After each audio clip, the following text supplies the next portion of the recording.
welcome to one of our training films, or Four Amigos films. So we're the Four Amigos, Wendy, Gail, Dory, and gorgeous Georges, and we talk about dementia and living with it, and what people may be able to change in the way they relate to us, work with us, meet us, whatever.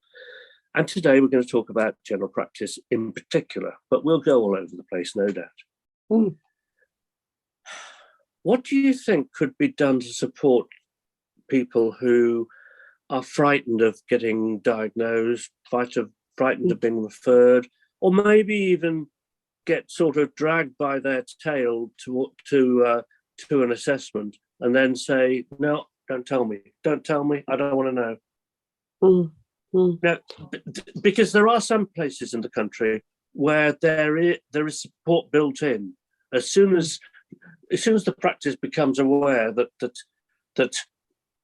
one of their patients may have cognitive difficulties, such dementia, they sort of put them in touch with one of the nurses or I don't know, someone else. What do you think? I think it's the language they use that they have to change, and the body language. That neither should be underestimated by any healthcare professional. Yeah. So we look at them as the experts at that time, because often we know very little. So if they're all doom and gloom, we'll be all doom and gloom. If they phrase their wording in a more, not light-hearted manner, I don't mean that, but in a more positive way. In other words, not the suffering. Yeah, and not also, way. Oh dear, it happens to so many people, and all this sort of thing. It's no wonder people don't want to go. And they need to hand out some hope, that you can still live, that, Well, and they have to understand that you can live. They have to understand what we're saying now, which is we live as well as we choose and as well as we can. It may not be the same, but we still have fun. We still have friends. We still do things that other people might think are risky. We have a laugh. We go around the country, etc., etc. I mean, in other words, they need to really understand, from our point of view, the dementia, and not reiterate things like, I keep forgetting my keys. I keep forgetting names. I know. I lose things all the time. Because it just effectively denies what we might be saying. Yeah. Certainly thinking. It dismisses what we're saying as irrelevant. And to not be taken seriously about a worry is the worst thing they can do.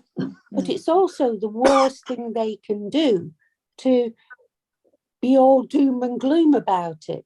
They have to understand the lived experience as well as their anatomy of the brain and all that sort of thing.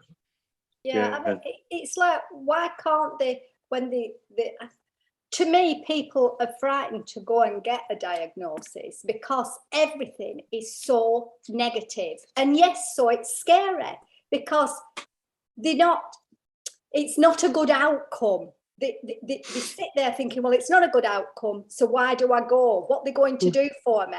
Because at the moment, what do doctors do for us? Only give us that negative diagnosis of, oh, well, you might only have 6 or 8 years to live. And they're still doing that. Whereas they're not saying to you, okay, you've got dementia, you've got Alzheimer's, whatever it is. So go and enjoy yourself. Go and have fun because you can. but also to explain that, you know, dementia doesn't happen all at once. You don't suddenly get a diagnosis, then boom, you're in the late stages. You know, dementia is that progressive disease. Yeah. It's yes, it's a bummer or whatever, but you know, life is a bummer sometimes. Yeah. So simply, you know, treat it as something that you can't get rid of because there is no cure. But you know, don't write yourself off. Don't. Well, equally, I think equally, I would say getting a diagnosis actually can lead to getting medication that can, I mean, it's helped me hugely. Yeah, me too. And it can lead to having access to various support services, reduction in your council tax, getting attendance allowance, that sort of thing. So it's worth doing it, given that it's not going to change anything. If you have a diagnosis, it doesn't alter the fact that you've got dementia. It just means that you can be more aware in how you live, and you can access support. And your partner can access support. Yes, absolutely. Because if you know, it's not so worrying, is it? Yeah. You know, I mean, I think there should be someone. I mean, conceivably it could be an admiral nurse, but it's probably not best use of their time. Someone below the admiral nurse level who is maybe attached to the GP practice. Maybe they work for the memory service or something. In York, they've just started up not just, in the past year or so, in each area of York, they've got, each GP practice has this person who is purely for those diagnosed with dementia to just be with them, you know, hold their hand, if you like, to make them realise that there's a life, and to take them to the support, to take them whatever they it's like a navigator. I mean, that's exactly what I'm thinking, and it's it's a role we're going to introduce very soon in Shropshire as well. So that if that person has people referred to them who the practice says, you know, have referred to their cognitive difficulties, and I'm referring them, please would you support that person? Just get in touch, talk it through, because it's really important that this sort of thing is talked through, so people they talk it through if you were about to have your breasts cut off. I mean, I know I wouldn't probably, but you know, since Gail mentioned that thing. So, but also it's important for these navigators to not be a purely signpost person. I was talking to professionals this morning and saying that it's no good just signposting people if you haven't checked out the service yourself. To see, will they fit in? Is it the sort of thing they need?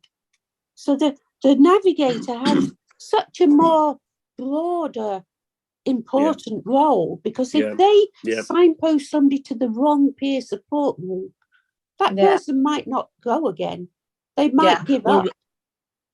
The other thing is that one of the things I believe strongly is that navigators or social prescribers or whoever shouldn't just be signposting. They should be accompanying, hand-holding for the first one, possibly two visits, because most of us will not have done that sort of thing before. And to go to a peer support group or something, cold, so to speak, with your diagnosis, saying, oh, fuck me, I'm going to die with this, and oh, it's terrible. You're not going to go out, are you? I was saying that this morning, how opening that door for the first time is a terrifying process. Yeah. Because you don't know what you're going to find inside. Well, I agree with all, you know, you need this navigator or support person. But they're not there. And I set up the Friendly Face initiative thing. For somebody just diagnosed to have a peer support number. Chris Roberts got involved as well with it. And this lady, she rang me up. She was given the magnet because we put the phone number on the fridge so that, you know, because you get loads of leaflets, don't you? And you so bump sort of thing. But I thought if you put the magnet on the fridge, one day, you know, when a couple of weeks, a month, you think, oh, I'll ring that. And anyway, this lady rang and she just had a diagnosis about a month ago before. And she wasn't ready for a group. She's still trying to come to terms. But she didn't know anything about dementia. You know, they don't tell you any of the symptoms, do they? That good. And so she rang me and she said she wasn't ready for a group. And I said I would meet her if she liked, if she was local. And we met twice, just one-to-one in a cafe over a cup of tea. In a cafe? Not in a pub? No. Good God. Cafe. But her daughter sent me a bouquet of flowers after. She says, because there was such a difference in her mum. And she actually now comes to our like-minded group in Mold. And I mean, I've had experiences like that where somebody's phoned me up, not as a result of this Friendly Faces thing, because we don't have it here. I've suggested it a while ago, but nothing ever happened. Well, it's all gone. It's all the memory clinic and I've given them out now. Well, hopefully we might be able to, as part of our Shropshire thing, might be able to get that back in again. But I've always found that when I talk to people and sort of go through the positive messages and you know, enable rather than disable, all that sort of thing. Yeah, people love it, and you get an email afterwards saying thank you so much, and it's really rewarding for us as well as for them. It is to give something, you know, for the professionals to be able to give somebody something when they're diagnosing. Surely is better than not giving anything, you know, just giving the diagnosis. And your life expectancy is 5 to 8 years. I had a poor guy email me the other day to say he's been given 2 years to live. And the person that diagnosed him with dementia said, oh, you'll have 2 years max. And he was like, you can imagine, just devastated. Yeah. I mean, we've all heard so many stories of people who have been told 5 to 8 years, and 10 years, 12 years later, sometimes even 20 years later, they're still going. Yes, they've changed a little bit. Hello. Have you got a thunder and lightning? I've got somebody flashing in the corner. I hope it's Hubby. Concentrate, Gail. Concentrate. But what I would don't look there.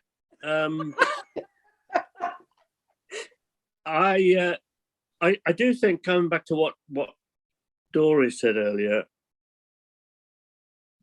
one of the great things about a navigator type approach, role, before diagnosis is that you would have so much of that fear of the unknown taken out of it. Yeah. So you would, okay, so if you get a negative, in other words, you haven't got dementia, that's fine, it'll be something else. But if you have got dementia, then at least you won't be as frightened or as shocked. Okay. Yeah. Thank you. That's all been wonderful.